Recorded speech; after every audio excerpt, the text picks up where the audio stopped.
Bonjour, c'est Jean Descartes. Bienvenue au cœur de l'histoire.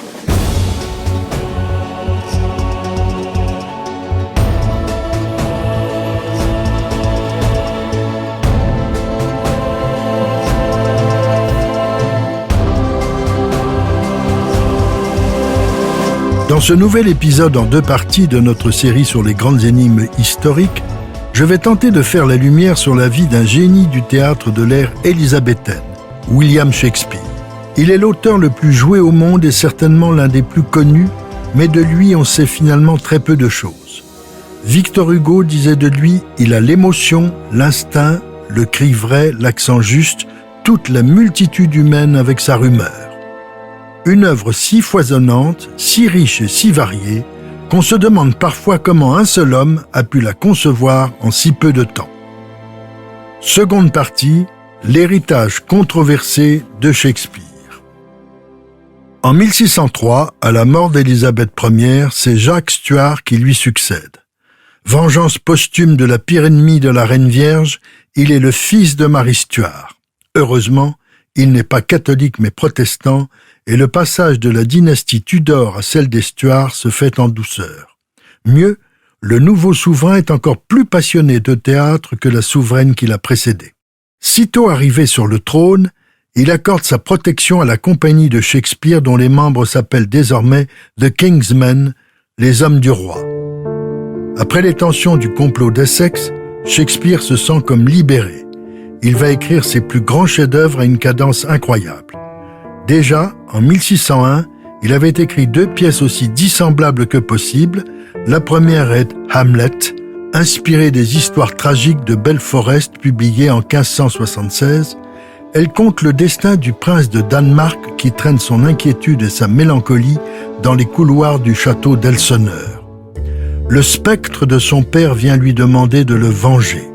Il lui révèle qu'il a été assassiné par son propre frère Claudius, qui lui a volé non seulement son trône, mais aussi son épouse, la mère d'Hamlet. Cela finit très mal. Sa fiancée Ophélie devient folle. La mère d'Hamlet boit par erreur la coupe de poison destinée à son fils. Hamlet, blessé, tue son beau-père Claudius avant de mourir heureux d'avoir vengé son père. Son ami Horatio prononce alors ces mots: « Bonne nuit, doux prince, et que des vols d'anges te conduisent en chantant à ton repos. » Cette phrase est inspirée par celle qu'Essex avait prononcée en montant à l'échafaud, une façon d'exorciser cette période douloureuse. La même année, Shakespeare écrira une de ses pièces les plus gaies et les plus sarcastiques, Les joyeuses commères de Windsor. Après l'arrivée de Jacques Stuart sur le trône, il va écrire ses 3 plus grandes tragédies, Othello en 1604, qui nous conduit des somptueux palais de Venise aux rives enchantées de l'île de Chypre.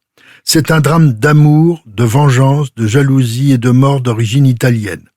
On sait que poussé par le perfide Iago, Othello, le mort de Venise, va douter de la fidélité de sa merveilleuse épouse Desdémone qu'il finira par étrangler. C'est le second grand drame italien de Shakespeare après Roméo et Juliette. Le roi Lear est écrit l'année suivante. Ayant partagé ses états entre ses 2 filles Goneril et Regan, le roi Lear est chassé par elle de son palais. Il ne trouve asile que chez sa 3e fille, Cordelia, qui l'a déshéritée. Il devient fou de douleur, Cordelia meurt étranglée et son père expire sur son cadavre. Le roi Lear, c'est toute l'humanité qui se désespère et que la cruauté des hommes et des éléments a rendue folle. L'existence apparaît comme une voie sans issue, une vallée de sang et de larmes, où tout s'achève par la folie et la mort qui est presque une libération.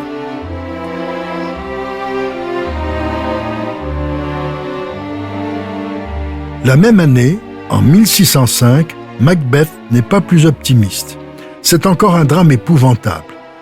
Macbeth et son ami Banquo rencontrent sur la lande d'Écosse 3 sorcières. Elles prédisent au premier qu'il sera roi et au second que ses fils seront rois. Tout va se réaliser. Macbeth assassine le roi Duncan, son hôte, et grâce au sang de Duncan, son épouse maquille ensuite le crime pour que l'on croie que le roi a été assassiné par ses 2 chambellans. Macbeth fait tuer Banquo, mais son spectre vient bientôt le hanter. Lady Macbeth est aussi atteinte de remords et se frotte convulsivement les mains pour tenter d'en effacer le sang. Elle finit par se donner la mort tandis que Macbeth est tué par le fils de Banquo. C'est un admirable tableau des ravages que causent l'ambition et le remords dans l'âme humaine. La pièce est devenue tellement célèbre que tout le monde connaît les 3 sorcières, le spectre de Banquo et la phrase fameuse « Tous les parfums de l'Arabie ne sauraient effacer le sang sur la petite main de Lady Macbeth ». Il y aura encore Antoine et Cléopâtre l'année suivante, une tragédie presque romantique où l'on voit 2 amants de caractère et de mentalité absolument opposés jusqu'à ce que l'un d'eux réussisse à donner à l'autre une sorte de grandeur mais au prix de sa perte. Il y aura ensuite une autre tragédie, Cymbeline, en 1609, qui se déroule en Grande-Bretagne lors de la conquête romaine. Puis, Les Contes d'hiver, une comédie fabuleuse ayant pour cadre une Arcadie très britannique.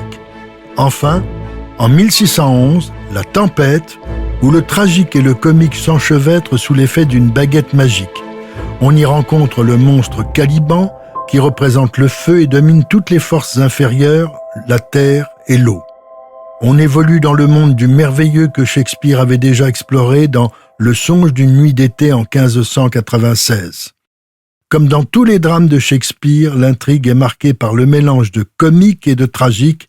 Elle s'apparente ici à la commedia dell'arte. En 1611, Shakespeare se retire dans sa demeure de New Place près de Stratford-on-Avon. Il a 47 ans et il est à l'apogée de sa gloire. Même le roi Jacques Ier ne parvient pas à le retenir à Londres. Et pourtant, il lui avait accordé une faveur constante et flatteuse. La passion du monarque pour le théâtre de Shakespeare était si grande que plusieurs fois il avait avancé au 1er novembre le début de la saison théâtrale d'hiver pour profiter plus tôt des créations de son auteur favori. Ce fut notamment le cas pour Othello. Il ne faut pas non plus oublier que le roi est écossais, amateur de magie noire et de mystère. C'est pour lui que Shakespeare a écrit Macbeth. Il met en scène dans les brumes d'Écosse des êtres inquiétants et sinistres en contact avec les forces obscures du monde souterrain. Jacques Ier avait adoré Macbeth. Mais malgré l'enthousiasme de son souverain, Shakespeare décide de finir ses jours dans sa campagne natale. Il aspire désormais au calme plus qu'à la vie trépidante de Londres. Ses parents sont morts. En 1607, Suzanne, sa fille aînée, a épousé un médecin, John Hall. En 1616, sa deuxième fille, Judith, épouse Thomas Kinsey, commerçant et fils d'un de ses meilleurs amis.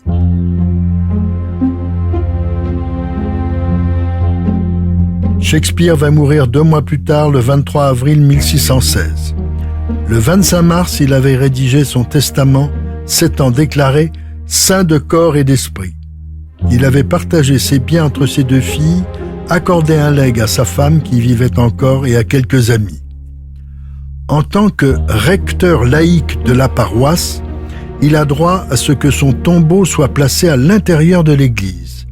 Il a donc une sépulture respectable que mérite sa gloire de grand dramaturge. Mais il y a un hic. Dans son testament, Shakespeare ne fait aucune allusion au devenir de son œuvre. C'est tout à fait surprenant et cela a entraîné bien des hypothèses.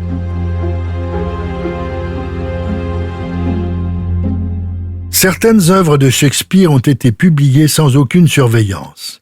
Il ne s'en était pas préoccupé. Un groupe d'éditeurs, juste après sa mort, a publié quelques-uns de ses drames en format in-quarto.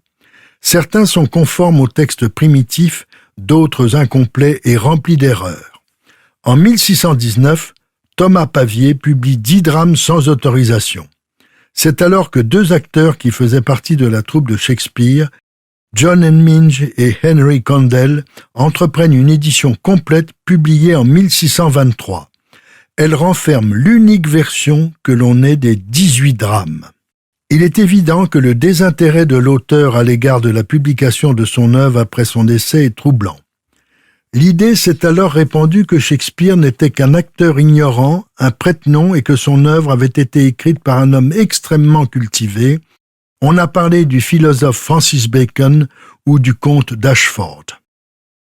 Cette légende va se répandre car en réalité on savait très peu de choses sur la vie de Shakespeare. Il n'était pas un acteur de premier plan et personne ne s'intéressait aux faits saillants de son existence.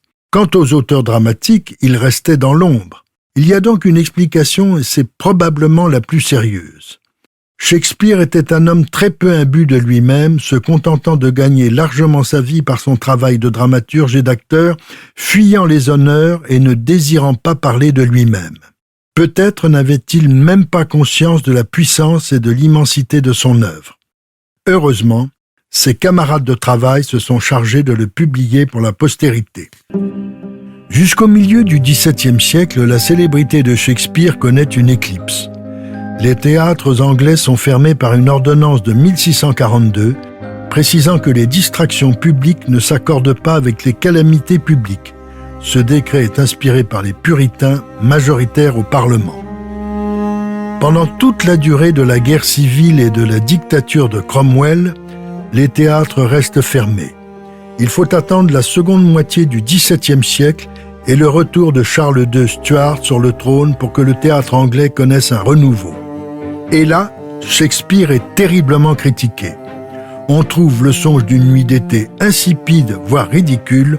On tolère encore Hamlet et Othello.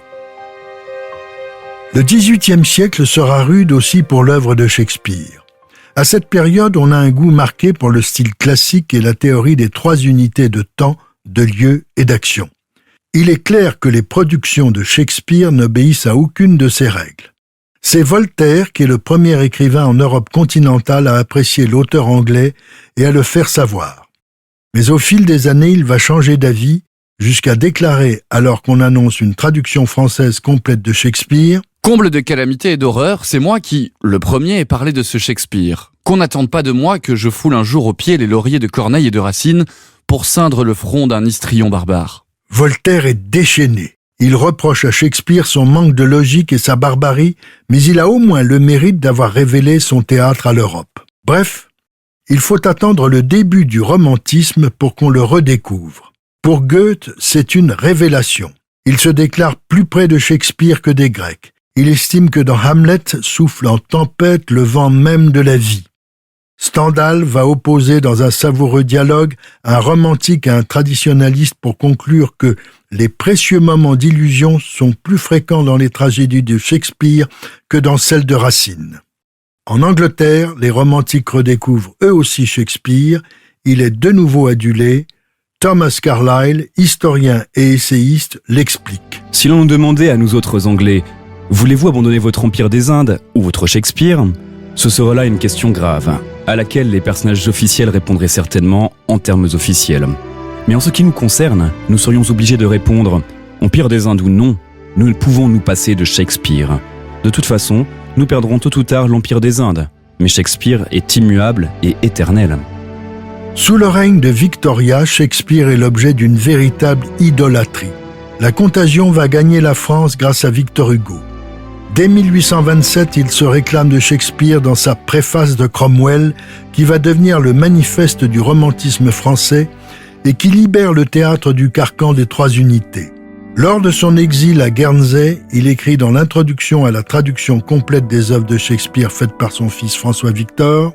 Soudain, le fils, élevant la voix, demanda à son père : « Que penses-tu de cet exil ? » ?»« Je pense qu'il sera long. »« Comment comptes-tu l'occuper ?»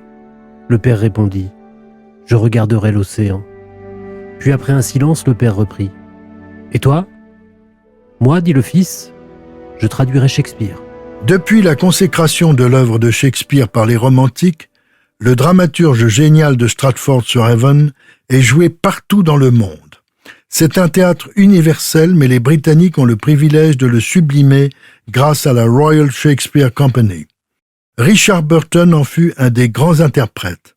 Ce fils de mineur gallois, si brillant et si sportif, réussit à être accepté à Oxford. Il sera un grand acteur shakespearien avant de devenir une célébrité du cinéma mondial.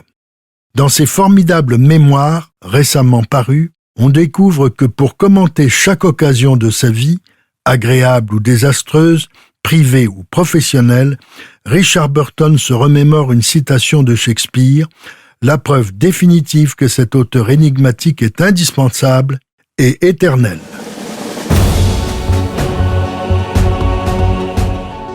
Si cette plongée dans l'histoire vous a plu, n'hésitez pas à en parler autour de vous et à me laisser vos commentaires sur le groupe Facebook de l'émission. Je vous dis à bientôt pour un nouvel épisode de Au cœur de l'histoire. Au cœur de l'histoire est un podcast Europe 1 Studio. Il est écrit et présenté par Jean Descartes. Cet épisode a été réalisé par Mathieu Blaise. Ressources bibliographiques. Élisabeth Ier d'Angleterre par Michel Duchesne, édition Fayard, 1992.